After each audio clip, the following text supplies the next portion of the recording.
오늘 주신 말씀으로 용서하고 위로하는 교회라는 제목으로 하나님의 말씀을 나누도록 하겠습니다.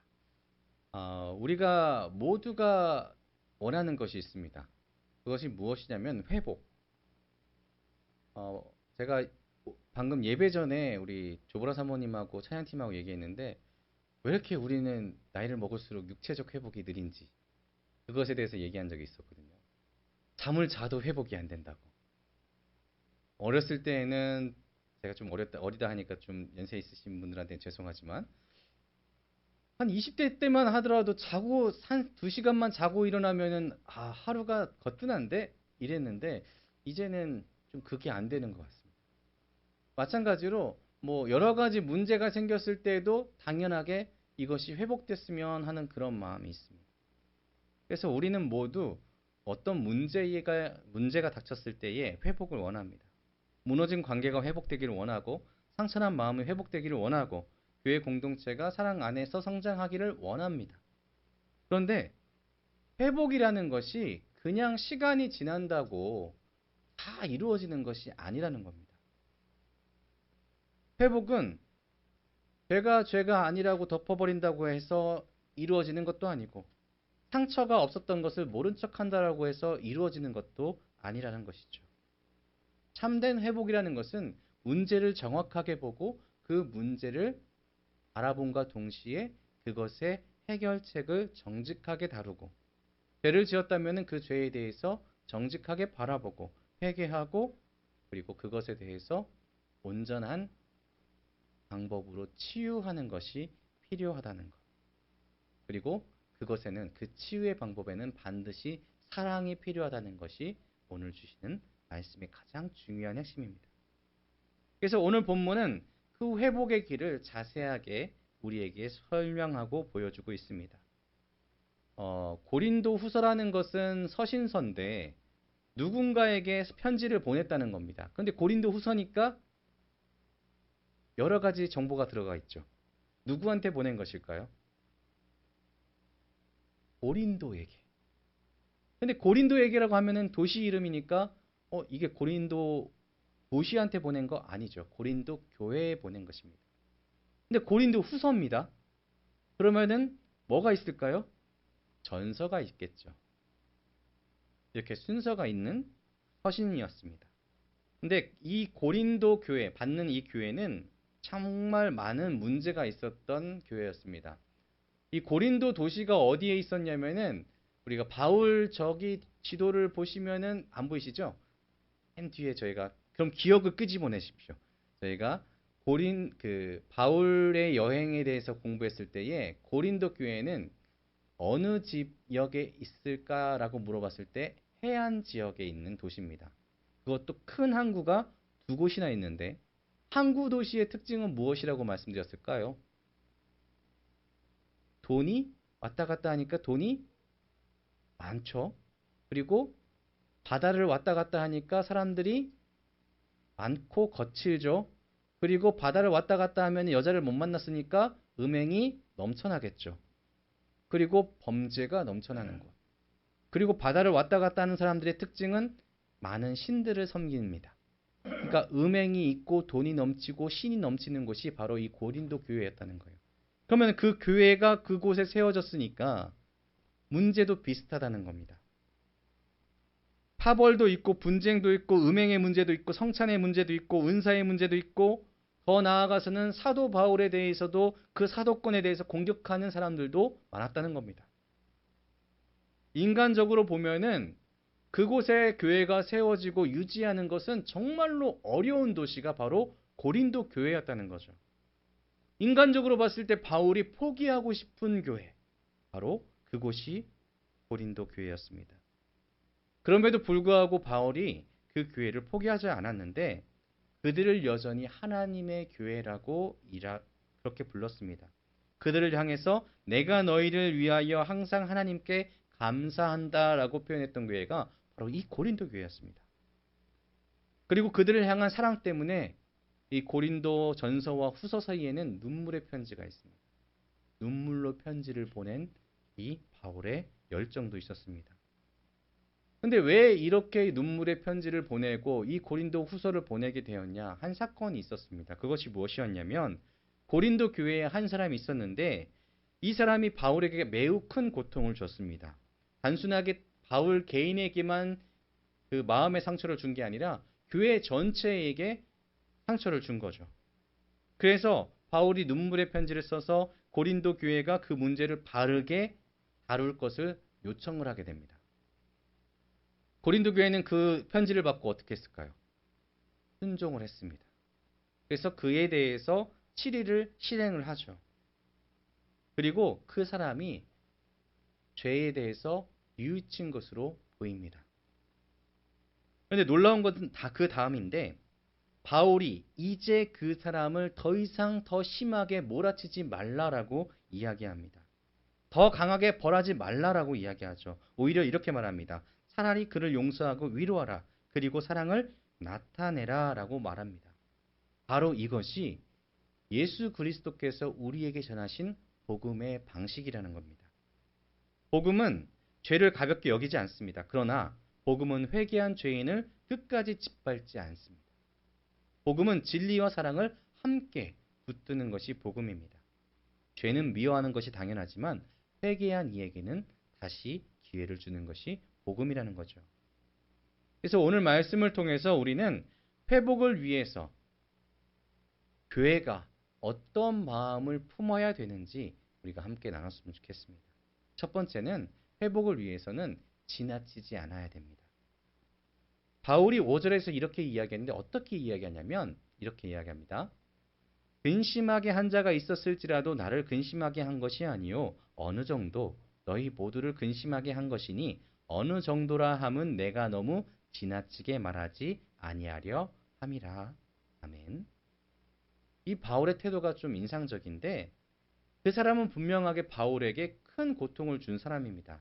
마음에 심적 고통이 있었기 때문에 눈물의 편지까지 보낼 정도로요. 그런데 바울을 공격했고 바울의 마음을 아프게 했던 그 사람에게 개인적인 감정적 문제로 이끌어가지 않았습니다. 그가 나를 근심하게 했다라고만 말하지 않고 오히려 그는 어느 정도 너희 모두를 근심하게 한 것이다 라고 말하고 있죠. 그러니까 이것이 단순하게 개인적으로 나만 아픈 것이 아니야. 교회 전체의 거룩과 질서에 관련된 문제임을 알려주는 것입니다. 그리고 그 문제를 단순하게 개인적으로 해결한 것이 아니라 교회적으로 해결한 거죠. 그래서 지나치게 말하려 하지 않았던 겁니다. 내가 너무 지나치게 말하려 하지 아니하려 함이라. 굉장히 중요한 태도인데 이것은 우리가 누군가 상처를 받으면 누군가에게 상처를 받잖아요. 그러면은 우리는 쉽게 지나치게 말합니다. 감정적으로. 난 너한테 상처를 받았으니까 나도 너에게 그만큼의 상처 이상을 줄 거야. 라고 행동을 하게 되죠. 그 사람은 항상 그래. 그 사람은 절대 변하지 않아. 이제 끝났어. 저 사람은 절대 믿을 수 없어. 너는 정말 나쁜 뭐야. 삐 소리 방송에서 많이 들으시죠? 그 소리가 우리 안에서 계속해서 나오는 겁니다. 그러면서 한 사람의 실수나 죄를 그 사람의 전체 정체성으로 만들어버리죠. 하지만 바울은 그렇게 하지 않았다는 겁니다. 죄는 분명하게 다루었지만 그렇지만 필요 이상으로 그 사람을 매도하지 않았다는 거죠. 사랑하는 성도 여러분, 교회는 그렇게 사람을 대해야 된다는 것입니다. 교회가 죄를 다루어야 될 때가 많이 있습니다. 잘못된 것은 잘못됐다라고 이야기할 수 있어야 됩니다. 요즘에 교회가 정말로 많이 무너지고 정말로 어렵다고 하고 죄악되었다고 이야기하는 것은 교회 안에서 서로 죄에 대해서 이야기하지 않기 때문입니다. 교회는 바르게 정직하게 죄에 대해서 죄되었다라고 이야기할 수는 있어야 됩니다. 회개가 필요하면 회개를 권해야 되는 것이 맞죠. 때로는 권징도 필요합니다. 하지만 그 모든 과정에서 지나치면 안 된다는 것입니다. 징계의 목적은 사람을 끝장내기 위해서 하는 것이 아니라 회개하게 하고 회복시키기 위함입니다. 6절에서 바울이 이렇게 이야기합니다. 이러한 사람은 많은 사람에게서 벌 받는 것이 마땅하도다라고 이야기합니다.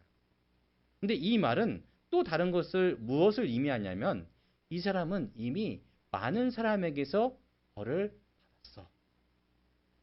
이미 그 사람에 대해서 다른 사람들이 이미 평가를 했고 손가락질을 했고 그리고 멀리 했기에 그것은 이미 벌을 충분히 받았다는 것입니다. 그리고 그가 이미 회개했으니 그를 품을 때가 되었다라는 것이죠. 고통스러운 과정을 겪고 그가 회개를 하였으므로 그에게 끝없는 낙인으로 징계를 하는 것이 아니라 교회는 회개한 이를 품을 수 있어야 된다는 것입니다. 교회 안에서 우리 교회에서 일어난 일은 아니죠. 아직은 일어나지 않았습니다. 그렇지만 교회 안에서 누군가 문제를 일으켰을 때에 그 사람을 징계할 수 있습니다. 그렇지만 그 징계가 목적이 돼서는 안 된다는 것입니다. 징계가 회복의 수단이 되어야 된다는 것이죠. 하나님께서 우리를 책망하실 때에 우리를 망하게 하기 위해서 책망하실까요? 아닙니다. 하나님은 우리가 건강해지게 하기 위해서 책망하시는 것이죠. 돌이키기 위해서 책망하시는 것입니다. 우리를 다시 살리시기 위하여서 징계하십니다. 그렇기 때문에 교회도 하나님의 마음을, 우리 성도도 하나님의 마음을 닮아야 된다는 것입니다.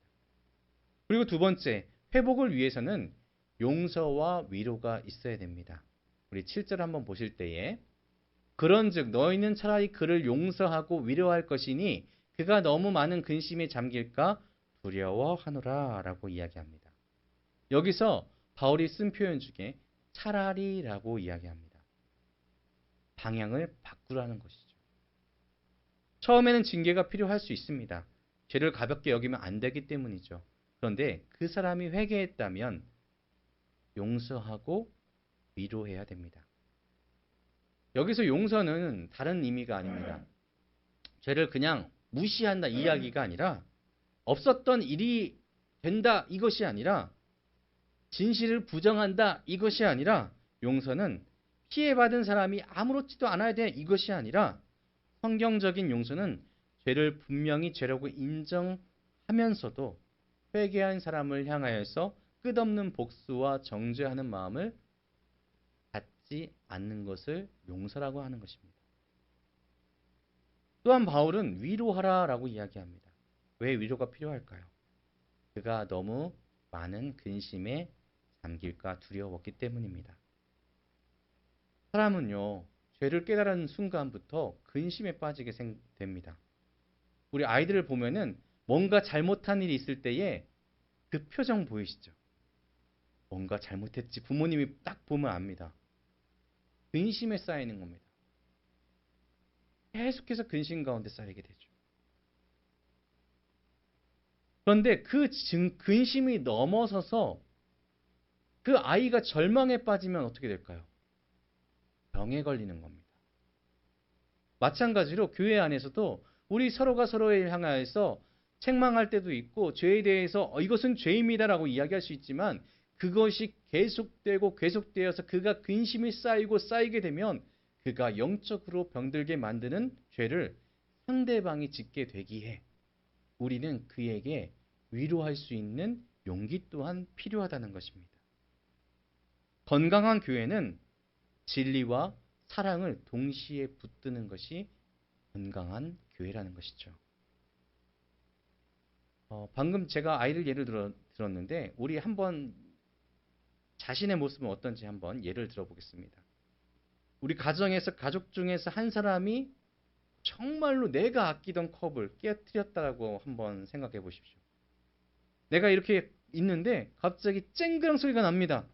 그리고 나서 딱 뒤를 돌아봤는데 내가 정말로 살아가고 있었던 이탈리아 수제로 만든 정말로 비싸고 비싼 100 얼마짜리 컵이 깨진 겁니다. 어떨까요? 소중한 추억이 담겨있던 그 컵이 깨지는 그 소리와 함께 내 마음도 산산조각이 났습니다. 그러고 나서 빽 소리가 나죠. 야! 그게 어떤 컵인데? 질책하고 화를 낼 수도 있습니다. 조심했어야지 이게 얼마짜린데? 라고 할 수 있습니다. 그런데 실수한 사람이 정말로 미안해하면서 죄송합니다. 내가 부주의했어요. 라고 이야기했다면 어떻게 해야 될까요? 그냥 그 장면에서 한번 자기 자신을 한번 돌아보시기 바랍니다. 그럼에도 불구하고 앞에서 상대방이 내가 잘못했어. 정말 미안해. 라고 이야기했음에도 불구하고 너 정말 믿을 수가 없어. 너는 정말 왜 그러니? 이렇게 하실 겁니까? 아니면 그래. 깨진 컵은 하나이지만 그래도 그 컵보다 네가 더 소중하기에 너 또한 놀랐겠지. 라는 마음을 가지고 위로하실 겁니까?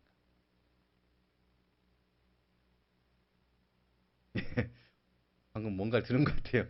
물어내. 우리 마음에 여러 가지 생각이 들겠지만은 그 사람을 향하여서 끝까지 몰아붙이고 끝까지 상처 주는 말을 한다면 그 가정이 계속해서 건강한 가정을 이룰 수 있을까요? 그렇게 될 수가 없다는 겁니다. 한 사람을 끊임없이 끝까지 이 잘못에 대해서 계속해서 몰아친다면 그 사람과 나와의 관계는 깨어질 것이고 그 하나의 가정이라는 울타리 또한 무너지게 될 것이라는 이야기입니다. 그래서 잘못에 대해서는 분명히 얘기할 수 있지만 그 뒤에 다음부터는 조심해. 그리고 그럼에도 불구하고 네가 다치지 않아서 다행이다. 물론 그것에 대해서 청구할 수는 있습니다. 잘못한 건 잘못한 거니까. 그러면 그 사람도 책임에 대한 것에 대해서 배우게 되면서도 이 가정 안에서 나는 소중한 존재이고 나는 회복될 수 있는 여지가 있구나라는 것을 느낄 수 있게 된다는 것이죠. 교회 안에 회복도 마찬가지입니다. 잘못은 잘못이야.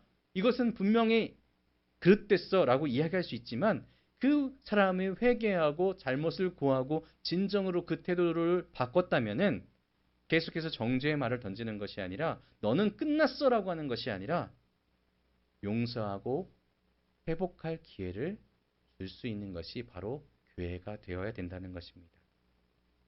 분명하게 말씀드리지만 죄를 은폐하거나 피해를 무시한다는 이야기가 아닙니다. 잘못에 대한 것은 분명하게 잘못에 대한 벌을 받지만 그것에 대해서 끊임없이 딱지를 붙이는 것은 안 된다라는 것입니다. 교회가 그 잘못한 일을 위해서 해야 될 것은 복수의 낙인이 아닌 뭐라고요? 용서와 위로가 되어야 된다. 그것이 바로 건강한 교회라는 것입니다. 그렇다면 세 번째로 회복을 위해서는 무엇이 필요할까요? 회복을 위해서는 사랑이 나타나줘야 된다는 것입니다. 8절에서 바울이 권면하는데 이렇게 권면합니다. 뭐라고 권면하냐면 그러므로 너희를 권하노니 사랑을 그들에게 나타내라. 아멘. 여기서 바울이 말하는 핵심은 분명하게 딱 한 단어입니다. 사랑. 회개한 이에게 사랑을 너가 보여주라 이것입니다. 마음속으로만 그냥 용서해야지 생각하는 데서 끝나지 말라는 것이죠. 사랑은 표현되어야 되고 나타나야 됩니다. 사랑은 그 사람에게 전달되어야만 되는 것입니다. 회개한 사람에게 필요한 것은 나는 아직도 이 공동체 안에서 받아들일 가치가 있는가이죠. 이 질문에 대한 답이 꼭 필요합니다. 나는 영원히 버림받은 사람인가? 나는 계속해서 죄인이라는 이름표를 달고 살아야 되는가? 나에게 다시 일어날 수 있는 기회가 있는가? 이런 질문 앞에서 교회는 복음으로 그에게 대답할 수 있어야 됩니다. 당신의 죄는 분명히 잘못입니다. 그러나 당신이 회개했다면 우리는 당신을 그리스도 예수의 사랑으로 다시금 품을 수 있습니다. 이것이 바로 교회가 사랑을 표현할 수 있는 방법이라는 것이죠. 사랑을 나타낸다는 것, 거창한 것이 아니어도 됩니다. 따뜻하게 인사하는 것, 그리고 함께 기도해 주는 것, 그것이 바로 사랑의 표현일 수 있습니다. 필요 이상으로 과거의 잘못을 반복해서 꺼내지 않는 것도 사랑입니다. 공동체 안에서 말씀과 예배의 자리로 불러주는 것, 그것도 사랑입니다. 지혜롭게 그를 찾는 것도 사랑입니다. 회복의 과정에 분별이 필요하고 그리고 회복의 과정에 지혜가 필요하고 회복의 과정에는 반드시 사랑이 필요하다는 것을 우리는 기억할 수 있어야 되겠습니다. 바울은 9절에서 이렇게 이야기하는데 한번 같이 읽어보실까요? 시작. 너희가 범사에 순종하는지 그 증거를 알고자 하여 내가 이것을 너희에게 썼노라. 아멘. 바울이 고린도 전서와 고린도 후서 사이에 눈물의 편지를 쓴 목적 중 하나는 고린도 교회가 과연 하나님이 보내는 그 말씀 가운데 순종하는가 이것을 판단하기 위해서도 있었습니다. 그래서 고린도 교회가 처음에는 어려웠지만 바울의 권면에 순종해서 이 눈물의 편지에 답을 해서 그 사람에게 대해서 죄가 있다. 너는 죄가 있는 사람이다 라고 징계를 했습니다. 그런데 순종이 거기서 끝나는 것이 아니라 징계하는 것도 순종이지만 이 바울이 고린도 후서를 보내면서 무엇을 요청합니까? 용서 그리고 사랑을 그들에게 고린도 교회에게 명령을 하죠. 너는 하나님의 말씀인 용서와 사랑을 실천할 수 있느냐라고 고린도 후서를 보낸 겁니다. 그러니 순종은 단순하게 징계에서 끝나는 것이 아니라 용서하고 사랑으로 그거를 품는 데까지 나아가야 된다는 것을 오늘 말씀은 우리에게 이야기하고 있습니다. 어쩌면 우리에게는 징계보다 용서가 더 어려울 수 있습니다. 우리는 정의를 내세운다는 그 이름으로 누군가를 이렇게 따닥따닥 찔러대는 것은 더 쉽게 할 수 있습니다. 하지만 찔러대고 나서 그를 다시 품을 때에는 그 찔린 상처에 나온 피와 그 가시가 나에게 다시 박힐 수 있다는 두려움으로 앉지 못하는 경우가 매우 많습니다. MBTI를 보시면은 T가 있죠. T라고 하는 사람도 있습니다. 굉장히 제가 약간 T적인 사람, 그러니까 T가 어떤 사람이냐면 논리적이고 사고적인 사람입니다. 그래서 어떤 행동을 했을 때 그 행동을 논리적으로 파악하려고 하고 이것은 이거고 저건 저거다. 이런 사람들이 있습니다. 또 F가 있습니다. 감정적인 사람들이죠. 이 두 모든 사람들이 정말 하기 힘든 게 뭐냐면은 용서하는 거, 사랑하는 거. 어떤 사람에게? 나에게 상처 준 사람에게. T인 사람들은 이렇게 생각합니다. 논리적으로 봤을 때 네가 나에게 상처 준 것은 이 문제가 해결되기 전까지는 덮어줄 수 없는 아주 극사실적인 행동이야. 이 사실을 넘어서 나는 너를 용서할 수가 없어. 이런 생각을 갖게 됩니다. 감정적인 사람들은 다릅니다. 네가 나한테 어떻게 했는데? 네가 나한테 이렇게 심하게 했는데 내가 어떻게 이것을 용서할 수 있겠어? 제가 좀 연기가 되죠? 감정적인 사람은 그것에서 벗어나기 너무 힘든 거죠. 그러니까 인간은 어찌됐든 간에 누군가를 용서하거나 사랑하는 것이 더 힘들다는 겁니다. 그런데 복음은 말이죠. 복음은 그 어려운 길을 가라고 합니다. 복음은 우리에게 더 어려운 순종의 길, 용서하고 사랑하는 길을 가라고 이야기합니다. 이 그림에서 뭐가 보이십니까? 그가 가라고 하는 그 길에는 뭐가 있죠? 십자가가 있습니다. 십자가는 예수님께서 우리를 용서하기 위해서 그 죄지은 우리를 용서하기 위해서 죄인된 우리를 용서하기 위해서 십자가를 지신 것입니다. 고통을 겪으신 것이죠. 용서와 사랑에는 죄인된 이를 용서하고 죄인된 것을 사랑하기 위해서는 고통이 필요할 수도 있다는 것입니다. 허나 우리 예수님께서는 이미 걸으셨고 본을 보이셨고 우리에게도 그 본 보여주신 대로 순종하라고 말씀하고 계신다는 것입니다. 우리 교회에게 함께 가는 교회에게 사랑을 실천할 수 있는 용기를 각오를 하라고 말씀하고 계시는 것입니다. 사랑하는 성도 여러분, 우리의 순종은 감정에만 사고에만 근거해서는 안 되고요. 우리는 그 순종에 그리스도가 어떻게 행하셨는가를 기억하는 것이 필요합니다. 그래서 바울은 이어지는 말씀에서 내가 용서하는 것도 어디 앞에서? 그리스도 앞에서 행하는 것이다 라고 이야기하는 것입니다. 그래서 교회가 건강한 교회는 모든 행동이 어디 앞에서요? 그리스도 앞에서 행해지는 것입니다. 그렇기 때문에 이 그리스도 앞에서 행해지는 모든 행동에는 예수님처럼 우리도 그와 함께 닮아가길 원합니다라는 고백이 담겨지게 되어 있습니다. 어떠한 어려운 장벽도 그리스도 앞에서라는 이 단어 앞에서는 장벽이 될 수 없음을 믿으시길 바랍니다. 마지막으로 우리가 참된 회복으로 건강한 교회와 건강한 삶을, 건강한 신앙생활을 하기 위해서는 이것이 필요합니다. 사단의 계략에 속지 마시길 바랍니다.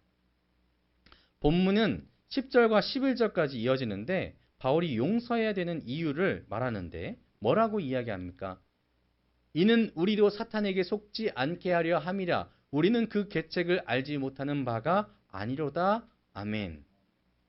사탄의 계략은 아주 명백합니다. 먼저 사탄은 죄를 통해서 공동체를 무너뜨리려고 합니다. 누군가 죄를 짓게 하고 그 죄로 인해서 그 공동체 안에 근심과 상처가 드러나게 하려고 합니다. 근데 거기서 끝나지 않고요. 죄 지은 사람이 회개한 뒤에도 사단은 계속해서 계략을 꾸미는데 역사하는데 이번에는 용서하지 않게 하는 겁니다. 계속해서 정죄하게 만드는 거죠.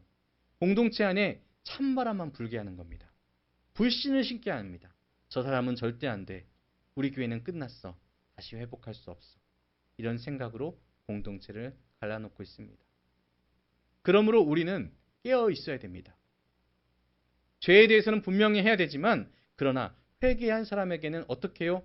용서와 사랑이 필요합니다. 긍휼해야 됩니다. 우리는 이것을 통해서 사탄의 계략에서 벗어날 수 있습니다. 사랑하는 성도 여러분, 우리가 왜 용서해야 된다라고 말씀은 이야기할까요? 우리 또한 먼저 죄인 되었기 때문입니다. 우리 또한 그 죄인의 삶에서 용서받았기 때문입니다. 하나님 앞에서 우리는 예수님을 통하여서 용서를 받았습니다. 무려 핏값으로. 그렇기 때문에 우리가 아직 죄인 되었을 때 주님께서 우리를 위해서 죽으셨기 때문에 우리는 마땅히 이 교회 안에서, 공동체 안에서 성도로서 사랑을 실천할 수 있어야 되겠습니다. 오늘 말씀은 우리에게 세 가지를 분명하게 요청하고 있습니다. 첫 번째는 지나치지 말아라. 두 번째는 용서하고 위로해라. 마지막으로는 사랑을 나타내라입니다. 비단 이것은 교회만 이야기하는 것이 아닙니다. 사실 이것은요, 가정에서도 또 내 관계 안에서도 모두 이루어지는 것입니다. 왜냐하면 우리는 성도이고 한 명의 성도이지만 우리는 세상에 나가면 교회가 되기 때문입니다. 사랑하는 성도 여러분, 여기 앉아 계신 모든 한 분 한 분이 이 예배 안에 드리는 이 건물이 교회라고 생각하시면 안 됩니다. 여러분이 계신 곳이 교회가 세워지는 자리라고 생각하셔야 됩니다. 그렇기 때문에 성도로서 우리가 살아갈 때에 우리를 통하여서 공동체가 건강해질 수 있도록 우리는 있는 모든 소속 가운데 날마다 주님께서 오늘 명령하신 대로 회복을 할 수 있도록 우리 스스로가 노력해야 된다는 것입니다. 우리가 하나님 아버지의 말씀대로 각자 있는 자리에서 사랑을 실천할 때에 누군가를 정죄하고 누군가를 계속 손가락질하고 누군가를 비난할 때에 그 자리에서 나는 그들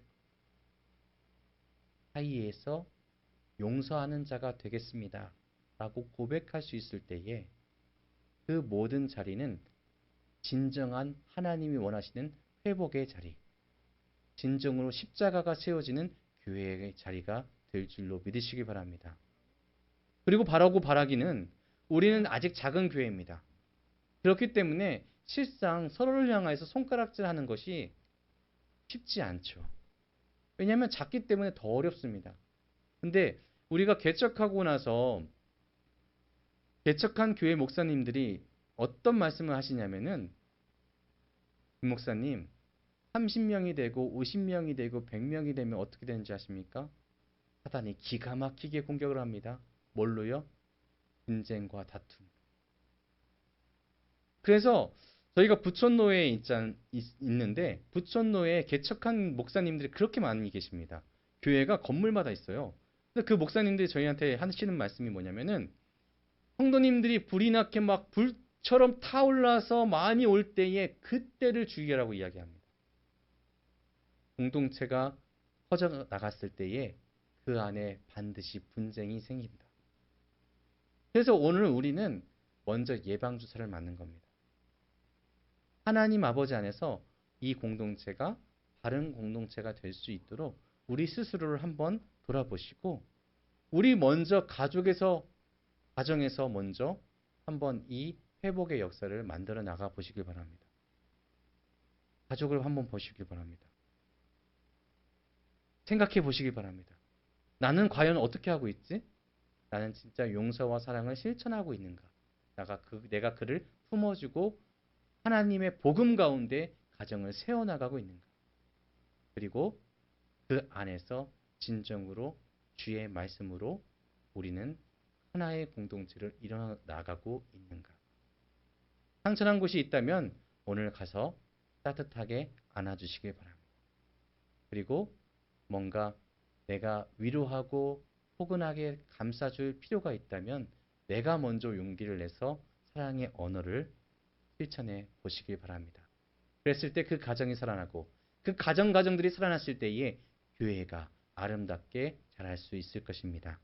복된 교회를 세워나가는 우리 모든 성도님들 한 분 한 분이 되시기를 주님의 이름으로 축복합니다. 기도하겠습니다.